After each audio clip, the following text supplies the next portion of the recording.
آج آپ بھی پریس کانفرنس میں موجود تھے وزیر اعظم شہباز شریف کے ساتھ۔ ایک طرف عمران خان اسلام آباد آنے کی بات کر رہے ہیں، دوسری طرف خان صاحب کہہ رہے ہیں کہ مزید آڈیو لیک آنے والی ہیں، مگر شہباز شریف صاحب آج پورے اعتماد لگ رہے تھے۔ یہ بیرونی جو دورہ کر کے آئے ہیں اس سے اعتماد آ گیا ہے، یا اسحاق ڈار صاحب ملک واپس آ گئے اور یہ خود ساتھ لائے ہیں اس سے اعتماد آ گیا ہے، یا پھر صرف اعتماد آیا نہیں ہے، اعتماد کا مظاہرہ کر کے دکھا رہے تھے؟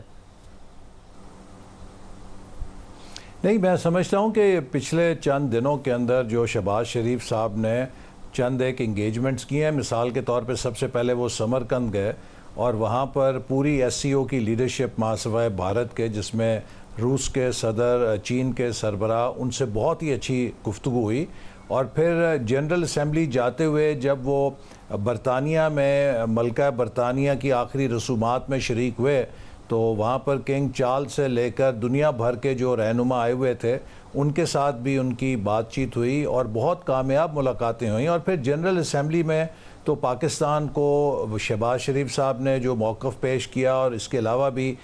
یو این سیکرٹری جنرل نے جو دورہ کر کے گئے تھے اس کی روشنی میں جو انہوں نے خود بھی خطاب کیا، پاکستان کو غیر ملکی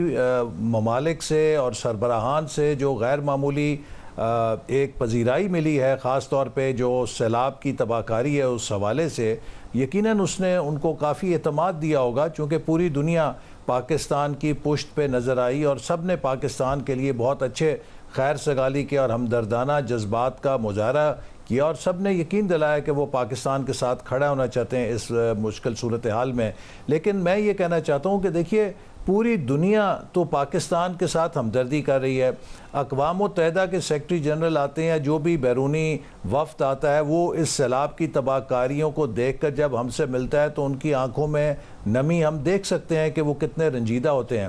لیکن ہمارے ملک کے اندر جو ایک شخص ہے عمران نیازی صاحب، ان کے سینے میں پتہ نہیں کس پتھر کا دل ہے کہ 3 کروڑ سے زیادہ ان کے ہم وطن وہ سیلاب کے ہاتھوں تباہ ہو گئے ہیں، وہ بے آسرا ہیں، وہ بے سہارا ہیں، جبکہ پوری قوم کو مل کر ان کی آبادکاری کے لیے کام کرنا چاہیے۔ دنیا ہم سے یکجہتی کر رہی ہے، ہمارا ایک اپنا بندہ قوم کو مستقل تقسیم کر رہا ہے، انتشار پیدا کر رہا ہے، قوم کے اندر مخالفت پیدا کر رہا ہے، قوم کے لیے جو جذبہ باہر پیدا ہو رہا ہے اس کو روک رہا ہے۔ یعنی کہ پی ٹی آئی بیرونی ممالک کے اندر یہ کیمپین چلا رہی ہے کہ آپ پاکستان کی اور اس حکومت کی مدد نہ کریں۔ اس سے پہلے یہ آئی ایم ایف کے معاہدے کو سیبوٹاج کرنے میں لگے ہوئے تھے، پاکستان کو آئی ایم ایف کا معاہدہ نہ ملے۔ میں نہیں سمجھتا، مجھے سمجھ نہیں آ رہی کہ ان حالات میں یہ کس کا ایجنڈا پورا کر رہے ہیں۔ مگر مجھے بتائیے کہ ایسری بات صاحب، یہ جو آڈیو لیک کا معاملہ ہے، کیونکہ ابھی مزید آنی ہے، آج آ تو گئے شہباز شریف صاحب، مگر اگر مزید آڈیو لیک آتی ہیں اس میں آپ لوگوں کو نہیں ہے پرواہ؟ کیونکہ ظاہر ایک آڈیو میں تو آپ بھی ہیں جس میں اگلے الیکشن کے حوالے سے بات ہو رہی ہے، اور اسی کی بنیاد پر آج Tehreek Insaf chief election commissioner سے مطالبہ کر رہی ہے کہ اب آپ مستعفی ہو جائیں، کیونکہ ثابت ہو گیا کہ آپ ان کے ایما پہ کام کرتے ہیں، آپ ملازم ہیں، ذاتی ملازم ہیں شریف خاندان کے۔ دیکھیے، پہلی بات تو میں یہ کہوں گا کہ یہ جتنی آڈیو لیکس آئی ہیں ان کا کچھ ان کی کٹ اینڈ پیسٹ بھی ہو سکتا ہے ان کے اندر ہو، جب تک ان کا فورنسک آڈٹ نہیں ہوتا ہم قطعیت کے ساتھ نہیں کہہ سکتے کہ یہ بالکل اوتھینٹک ہیں۔ البتہ اگر ان کو صحیح بھی مان لیا جائے تو آپ دیکھیے کسی بھی آڈیو لیک کے اندر کوئی ایسی قابل اعتراض بات نہیں کہ کسی نے کوئی غیر قانونی بات کی ہے، کسی نے کوئی سازش کی بات کی ہے، کسی نے کوئی کرپشن کی بات کی ہے، کسی نے کوئی لین دین کی بات کی ہے۔ یہ وہ معمول کی بات چیت ہے جو صلاح مشورہ ہر سیاسی جماعت کے اندر ہوتا ہے، ہر حکومت کے اندر ہوتا ہے، مختلف پہلوؤں سے آپ مختلف چیزوں کا جائزہ لیتے ہیں، جیسے گیم سیٹ تھا کہ شروع میں جیسے گیم سیٹ تھا، وہ یہ کہہ رہے ہیں کہ شروع میں کتنے استعفے قبول ہوں گے، پھر الیکشن کمیشن وہ استعفے قبول کرے گا، اور یہ جو پوری حکمت عملی تھی وہ یہ ثابت کرنے کی کوشش کر رہے ہیں کہ اس آڈیو سے یہ ثابت ہوتا ہے کہ آن بورڈ تھا چیف الیکشن کمشنر صاحب یا الیکشن کمیشن۔ دیکھیے ایسی کوئی بات نہیں ہے، الیکشن کمیشن وہی استعفے قبول کرنے کا مجاز ہے جو قومی اسمبلی کے سیکریٹریٹ سے ان کو بھیجے جاتے ہیں۔ اگر قومی اسمبلی کا سیکریٹریٹ 1 استعفیٰ بھیجے گا تو وہ 1 قبول کریں گے، اگر 20 بھیجیں گے وہ 20 قبول کریں گے۔ تو اس میں کسی قسم کا یہ تاثر دینا کہ الیکشن کمیشن نے کوئی ایسا کام کیا جو غیر قانونی ہے وہ درست نہیں ہے۔ الیکشن کمیشن اتنے ہی استعفوں کو پروسیس کر سکتا ہے، نوٹیفائی کر سکتا ہے جتنے انہیں قومی اسمبلی کے سیکریٹریٹ کی طرف سے موصول ہوں گے۔ وہ نہ اس سے ایک زیادہ کر سکتا ہے نہ اس سے ایک کم کر سکتا ہے، تو اس میں کوئی خلاف ورزی انہوں نے نہیں کی ہے۔ مگر یہ بتائیے گا کہ آج جو کہ ظاہر وزیر اعظم بھی کہہ رہے تھے کہ بڑا حساس معاملہ ہے اور کس طریقے سے یہ آڈیو ہو جانا لیک اور پھر کوئی بھی وزیر اعظم ہاؤس آتے ہوئے سوچے گا کہ یہاں سے تو باتیں لیک ہو جاتی ہیں. ابھی تک کے جو ابتدائی معاملات ہیں اس میں نتیجہ کیا ہے کہ یہ کوئی بیرونی سازش ہے یا معاملہ اندرونی ہی ہے جو تانے بانے اس وقت تک مل رہے ہیں؟ کیونکہ ظاہر صحافیوں کو اس حوالے سے اطلاع ضرور ہے اور مجھے پتہ ہے کہ آپ کے پاس بھی اطلاعات ہیں، اگر آپ عوام کے سامنے شیئر کریں.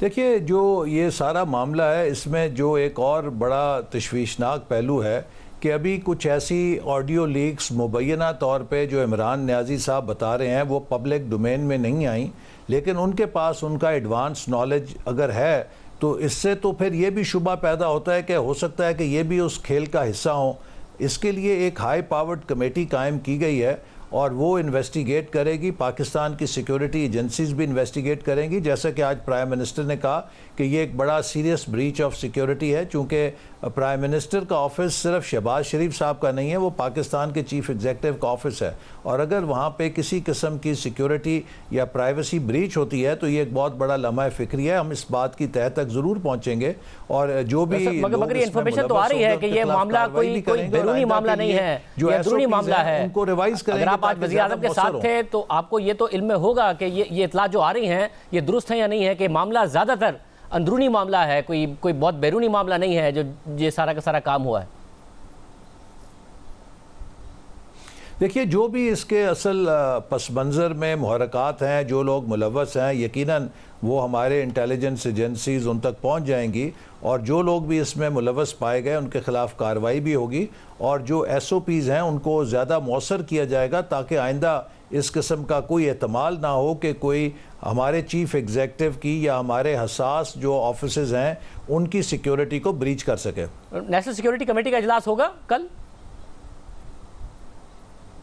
جی، کل ہے نیشنل سیکیورٹی کمیٹی کا اجلاس ہے جی. اور اس میں بھی اس سارے کے سارے معاملے پر ظاہر اگر بات ہونی ہے تو پہلے کچھ تحقیقات ایسی ہو گئی ہیں، کیونکہ رانا ثنا صاحب کہہ رہے تھے کہ ان کی معلومات کے مطابق ابتدائی رپورٹ ضرور تیار ہو گئی ہے. کل انہوں نے ہمارے پروگرام میں کہا تو ایسا کچھ ہے جو رکھا جا سکے اور کسی نتیجے پر پہنچا جا سکے اور جو ایکشن کیا ہوگا اس کے آگے اس پر بات کی جا سکے؟ جی دیکھیے، جو نیشنل سیکیورٹی کمیٹی کی میٹنگ ہے اس میں جو سروس چیفز ہوتے ہیں اور اس میں جو ہمارے انٹیلیجنس کے ادارے ہیں اس کے سربراہان بھی ہوتے ہیں. یہ کتنا بڑا معاملہ ہے، میں توقع رکھتا ہوں کہ ضرور کوئی ہو سکتا ہے کہ اس میں کوئی انٹرم رپورٹ اگر ان کے پاس ہو تو وہ پیش کریں گے، لیکن اس معاملے کی جو مکمل جانچ پڑتال اور تحقیقات ہیں اس کے حوالے سے بات چیت کی جائے گی تاکہ ہم اس معاملے کو مکمل طور پہ رفع کریں، چونکہ پاکستان ایک بہت اہم ملک ہے اور یہ اس بارے میں کوئی تاثر بھی نہیں ہونا چاہیے کہ ہمارے جو چیف ایگزیکٹو کا آفس ہے یا ہمارے حساس دفاتر ہیں ان میں کوئی سیکیورٹی بریچ ہو سکتی ہے. لہٰذا یہ ایک بہت اہم معاملہ ہے. چیف ایگزیکٹو جو ہے وہ آفس ہمارے نیشنل سیکیورٹی کے حوالے سے بہت اہم ہے. پاکستان کی تمام نیشنل سیکیورٹی جو ہے وہ چیف ایگزیکٹو کے آفس کو کور کرنے کی بھی ذمہ داری رکھتے ہیں، تو اس لیے وہ اس بارے میں ضرور کوئی نہ کوئی اپنی رائے دیں گے اور ہم بھی اس بات کو یقینی بنائیں گے کہ اس معاملے کو مکمل طور پہ تحقیقات کے ذریعے آئندہ کے لیے کوئی ایسا چانس کھلا نہ چھوڑا جائے.